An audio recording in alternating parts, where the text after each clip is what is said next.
जय मसी, के साँच्चै त्यो तपाईँ नै हो त परमेश्वर? भाग 14। प्रतिबिम्बमा मानिस। वास्तवमा म पैसामा चासो राख्ने व्यक्ति थिइनँ।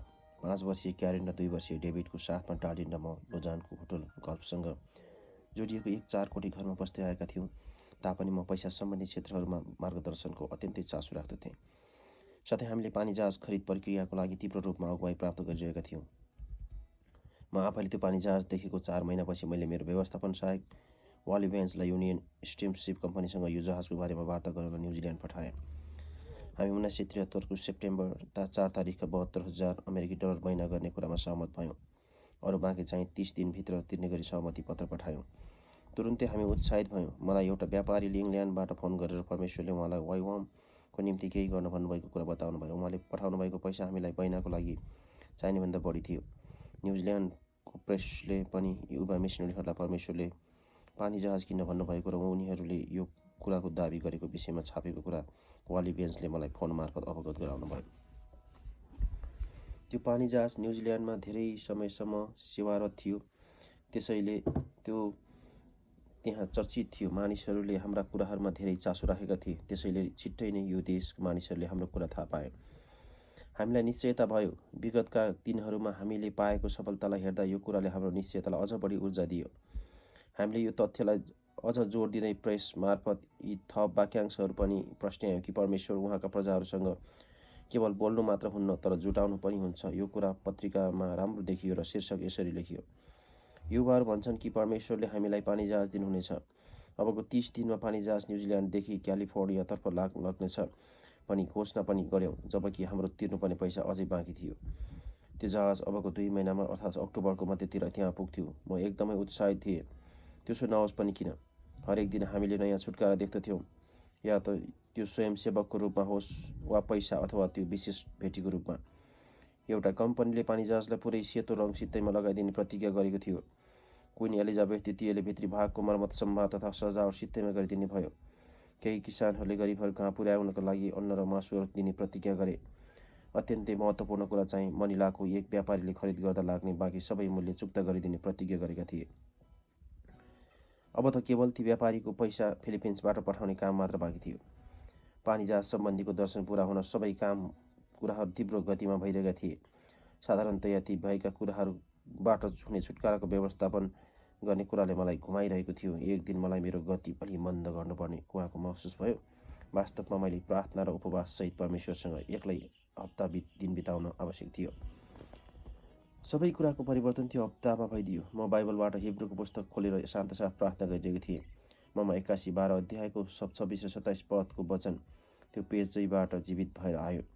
अझ एकपल्ट पृथ्वी मात्र होइन तर स्वर्गलाई समेत म हल्लाउनेछु, तर हल्लाउन नसकिने कुराहरू स्थिर रहनेछन्। एउटा चट्टानले मेरो पेटको तल्लो भागमा हिर्कायो। होइन, आशा छ, यो पानी जहाजको बारेमा चाहिँ होइन। भोलिपल्ट अलिकति पनि चिन्ता नलिइकन मैले हाम्रो क्यालिफोर्नियाको कार्यालयमा फोन गरेँ। जिम र जोय डसनले हामीसँग पूर्णकालीन कर्मचारीको रूपमा काम गर्न थालिसकेपछि जिम डसन व्यवस्थापक हुनुभएको थियो। मैले जिमलाई सोधेँ, पानी जहाजको निम्ति आज के कुरा आयो? लोरेन, एउटा कुरा पनि आएन। उताबाट उत्तर आयो, अचम्म छ बा भनी मैले सोचेँ। हामी मनिलाको व्यापारीले उहाँको पैसा फिलिपिन्सबाट बाहिर पठाउनु भयो त? जिमले बताउनु भयो। फिलिपिन्सबाट त कुनै समाचार नै आएको छैन। विचित्रै भयो। अब कुनै नयाँ कुरा नहुने भयो भनी हामी सबैले सोच्यौँ। म तिनछक परेँ। हिब्रूको पुस्तकको पानामा भएका वचनहरूमा यति धेरै शक्ति थियो, सायद यी वचनहरूको अर्थ नै पानी जहाजमा लाग्न सक्छ। मेरो प्रार्थनाको बाँकी हप्ताभरि नै त्यो चेतावनीपूर्ण मार्गदर्शनमा स्पष्ट हुनको निम्ति मैले सङ्घर्ष गरेँ, तर कुनै कुरा पनि स्पष्ट भएन। सम्भवतः जब म अर्को हप्ता जापानको ओसाकामा हाम्रो 93 जना वाइवाम अगुवाहरूसँग भेट्छु, सायद त्यति बेला नै अरू धेरै कुरा थाहा पाउँछु होला।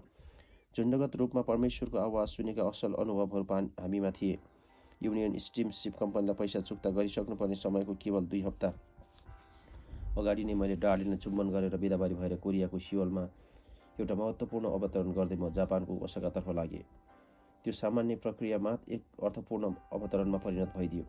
त्यसतर्फ प्रस्थान गर्ने क्रममा बाटोमा मैले यो वार्षिक अगुवा भेला अति महत्त्वपूर्ण हुनेछ भनी सोचेँ। सुरुवातको समयदेखि यहाँसम्म वा 13 वर्षको अवधिमा नै हामीसँग 15 देशहरूमा 200 जना मिसनरीहरू, स्थानीय स्रोत तथा स्वायत्तता विभिन्न बेसहरूमा काम गरिरहेका थिए। हामी साझा बोलावट र दर्शनद्वारा आत्मा र मित्रतामा एकत्रित थियौँ। विकेन्द्रीकरणको सिद्धान्तमा अडिएर ओसाकामा हुने जस्तै भेला र बैठकमा वाइवाम निर्भर गर्दथ्यो।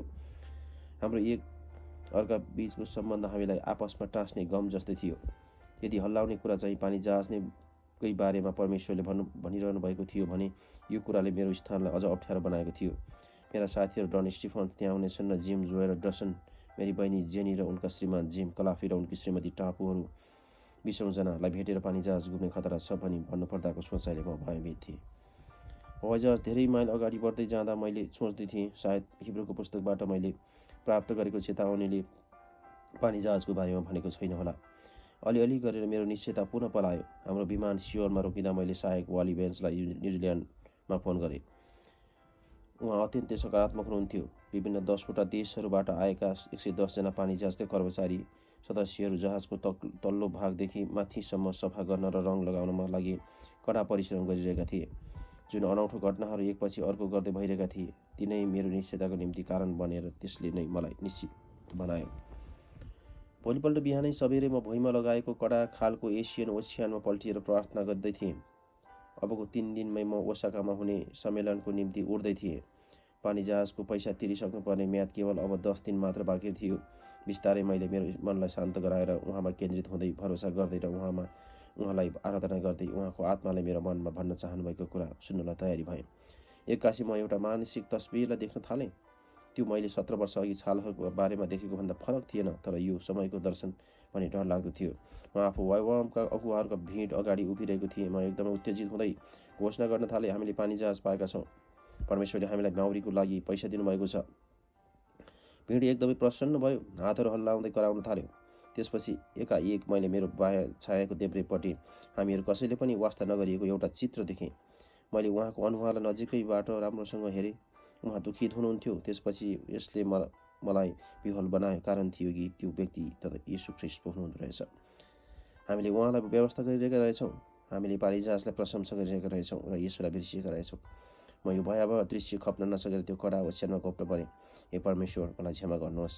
मैले मेरा आँखाहरू तपाईँले दिनुभएको पानी जहाजमा लगाएँ र ती आँखाहरूलाई तपाईँबाटै अन्त लगे। हामी यो कुराको लागि योग्य छैनौँ। हामी तपाईँको महिमा लुट्न चाहँदैनौँ र त्यो महिमा एउटा ठुलो धातुको टुक्रालाई दिन चाहँदैनौँ। म लामो समयसम्म रोएँ र परमेश्वरले मेरो रोदनलाई सुनेर क्षमा गर्नुभएको महसुस गरेँ। तर मलाई थाहा भएको केवल मेरो आचरणको सुधार मात्र पर्याप्त थिएन। सोमबार ओसाकामा अगुवाहरूका बीचमा बाँड्नको लागि मसँग एकदमै गम्भीर र दुःखपूर्ण सन्देश थियो। हामीले कुनै पनि कुरा सोच्नुभन्दा पहिला प्रभुसँग केही गम्भीर व्यवहार गर्नुपर्ने थियो। ओसाकाको विमानस्थलमा ओर्लिँदा मैले गर्न सक्ने एउटै कुरा चाहिँ जबरजस्ती मुस्कुराउनु मात्र थियो। कलाफी जापान स्थित वाइवाममा काम गरिरहेका थिए, त्यसैले उनी र उनकी पत्नी टापुले मलाई भेटे।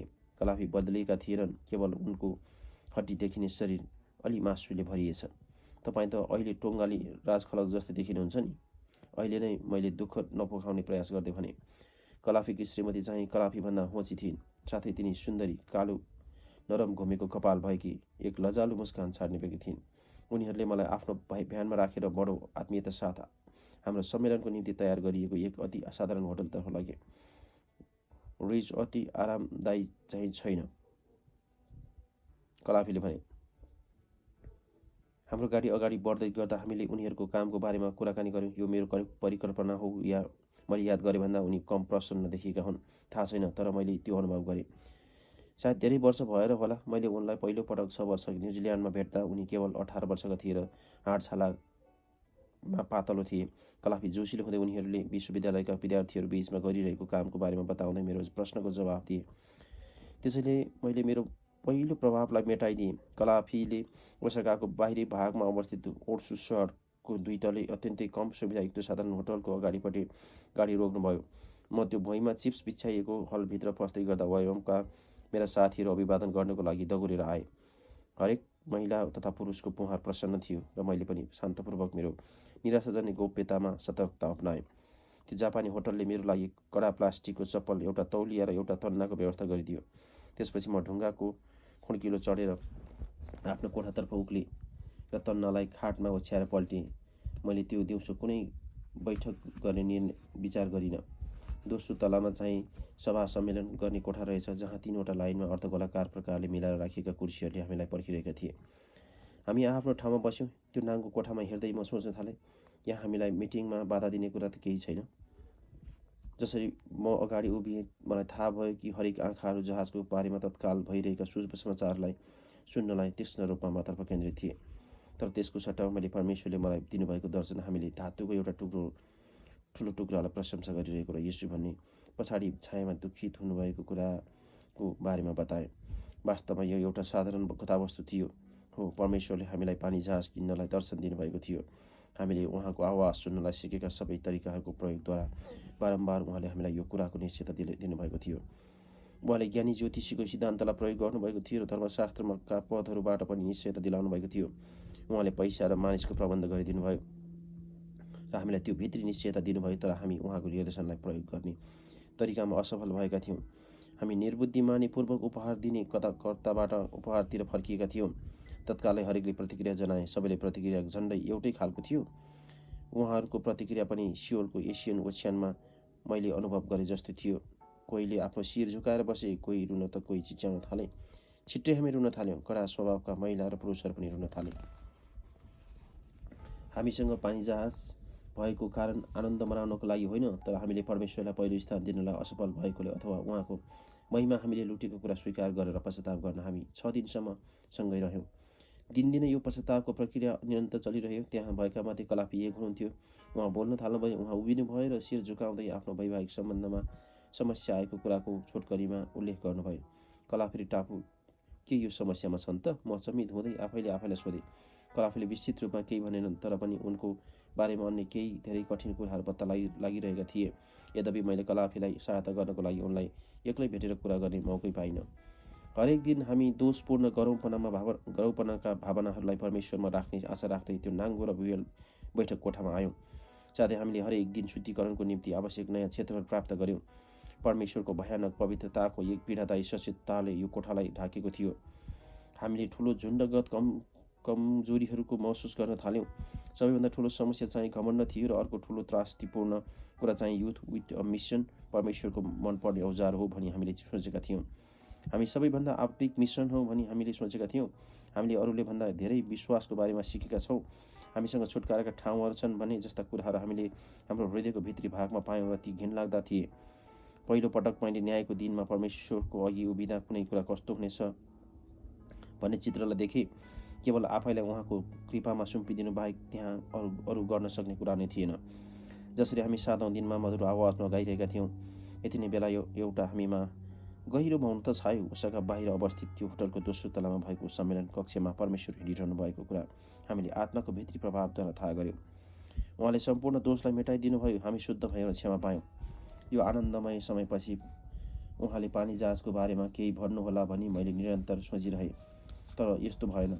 मैले के गर्ने भनी यकिन गर्नै सकिनँ। ठिक समयमा भएको पश्चाताप र हाम्रा आँखाहरूलाई गलत प्राथमिकताबाट फर्काएर परमेश्वरतर्फ उचालेकोले उहाँले त्यो घायल परिस्थितिहरूलाई चङ्गाई गर्नुहुनेछ। अझै पनि हामीलाई पानी जहाज दिनुहुनेछ भनी म केवल आशा मात्र गर्न सक्दथेँ। तर हामीमा यस्तो प्रकारको चङ्गाई आएन। माउरीको निम्ति पैसा चुक्ता गरिसक्नुपर्ने म्याद आइपुग्यो। मैले न्युजिल्यान्डमा वालीलाई फोन गरेर के भइरहेको छ भनी सोधेँ। उहाँ पनि हामी जस्तै अलमल्लमा पर्नुभएको थियो। कतै युनियन स्टिमसिप कम्पनीबाट म्याद थप गर्न सकिन्छ कि भनी हामी एकपटक बुझ्नलाई मैले उहाँलाई आग्रह गरेँ। 4 हप्ता म्याद थप गरिएको कुरा सुनाउनलाई वालीले हामीलाई फोन गर्नुभयो। तर जहाजका कर्मचारीहरू भने त्यहाँबाट हट्नुपर्ने र मर्मत सम्हार कार्य रोक्नुपर्ने जस्ता कुराहरू उहाँले बताउनुभयो। आधा जति स्वयंसेवकहरू घर जान लागिरहेका थिए भने 60 जना जतिलाई वेलिङटनका क्रिस्चियनहरूले पालिरहेका थिए। ऋण लिँदा कसो होला लोरेन? 3 जना मानिसहरूले हामीलाई जहाज किन्नको लागि ऋण दिने भएका छन् भनी वालीले साहसका साथ भन्नुभयो। तर उहाँको आवाजमा निश्चितताको कमी थियो। यो समयमा ऋण स्वीकार्नु चाहिँ उचित थिएन भन्ने कुरा हामीलाई दुवैलाई थाहा थियो। एक अर्कामा बाइक भन्दै संसारका विभिन्न भागमा भएका आफ्नो कार्यक्षेत्रहरूका जानको लागि हामी ओसाकाबाट हिँड्यौँ।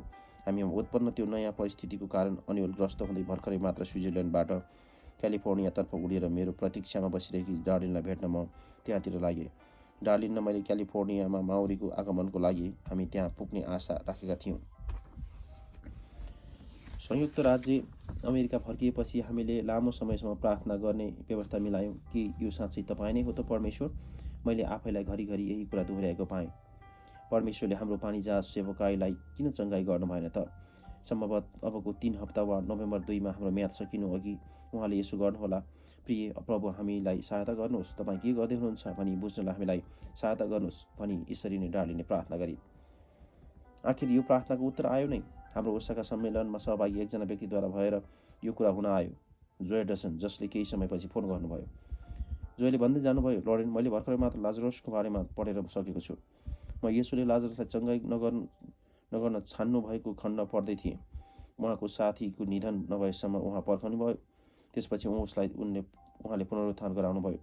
यो घटनामा चङ्गाईले भन्दा त्यो पुनरुत्थानले परमेश्वरलाई बढी महिमा ल्यायो। मेरो छाती दह्रो भयो। लरेन, म विश्वास गर्छु परमेश्वरले अहिले यो वैभवको लागि भन्दै हुनुहुन्छ। उहाँले हामीलाई छनौट दिँदै हुनुहुन्छ। हामी यो पानीजहाजको चङ्गाई प्राप्त गर्न सक्छौँ, तर यदि हामीले पुनरुत्थानलाई स्वीकार्यौँ भने उहाँमा महान महिमा आउनेछ। कठिन भाग चाहिँ यो हो कि यदि हामीले पानीजहाजलाई मर्न दियौँ भने यो सँगै हामीहरूको पनि केही कुरा मर्नेछ। त्यो हाम्रो नाम, म र मेरो व्यायामको सानो भागको निम्ति भने म दोस्रो चाहिँ चुन्न मन पराउँछु। निश्चयता साथ जोयले जुन सत्यताको उद्घोष गर्नुभयो यसले सबै कुरालाई ओझेलमा पारिदियो। मेरो अगाडि भएको चुनाव अब मलाई थाहा भयो।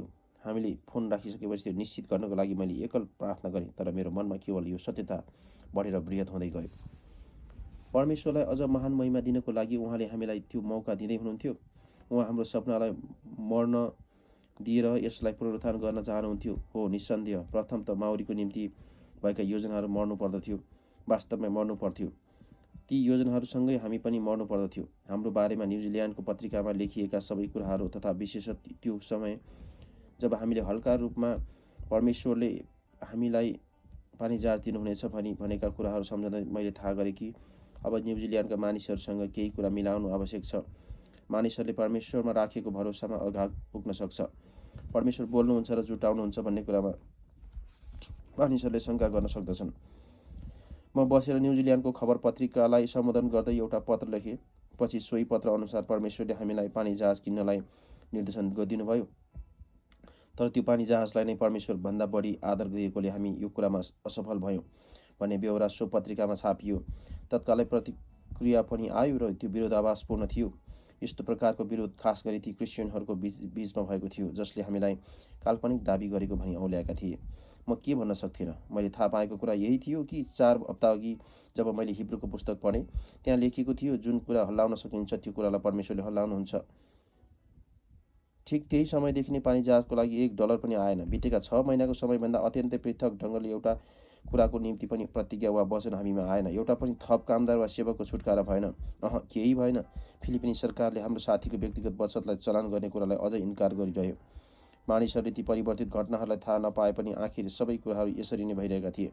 अकस्मात त्यो प्रवाह बन्द भएको थियो र अब यो केवल परमेश्वरले मात्र गर्न सक्नुहुन्थ्यो। युनियन स्टिमसिप कम्पनीका दयालु तथा भद्र मानिसहरूले हामीलाई फेरि यो पटक 1 हप्ताको म्याद थपिदिए।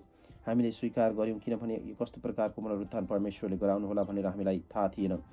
तर म्यादको अन्त्य हुने समय नजिकै थियो। यो एउटा प्रेमीलाई डरलाग्दो रोग लागेर बर्बाद हुन गइरहेको दृश्यलाई हेरिरहेको जस्तै थियो। अर्को अत्यन्तै नराम्रो कुरा चाहिँ हामी कहाँ अझै 90 जना विद्यार्थीहरू पानीजहाजमा हुन गइरहेको समुद्री स्कुलमा सहभागी हुनलाई लस एन्जलसको झुन्डमा आउँदै थिए। मैले उनीहरूलाई फोन गरेर त्यसको सट्टामा स्कुलको लागि हामीलाई हवाईमा भेट्ने अवसर दिएँ। मैले भन्नै पर्छ कि म हवाईजहाजद्वारा मेरो परिवारसहित लस एन्जलस अन्तर्राष्ट्रिय विमानस्थलबाट हवाईको निम्ति उड्दाखेरि मेरो हृदय अत्यन्तै भारी भएको थियो। हामी हनोलुलु विमानस्थलबाट पाली राजमार्ग हुँदै गाडीमा जाँदा मेरो यस अघिको भ्रमण र अहिलेको भ्रमण बीचको भिन्नतालाई विचार गर्दै थिएँ।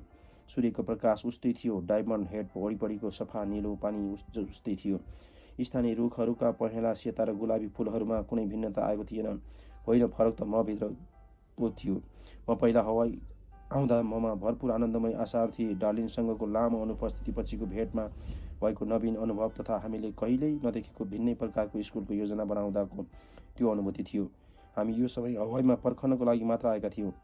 हामी राजमार्ग छोडेर हनोलुलुबाट अर्को भागमा पर्ने क्यानिय शिविरतर्फ लाग्यौँ। कर्मचारी र विद्यार्थीहरूलाई केही समय त्यहाँ राख्नको लागि हाम्रो हनोलुलु स्थित वायुआमका कर्मचारीहरूले यो शिविर खडा गरेका थिए।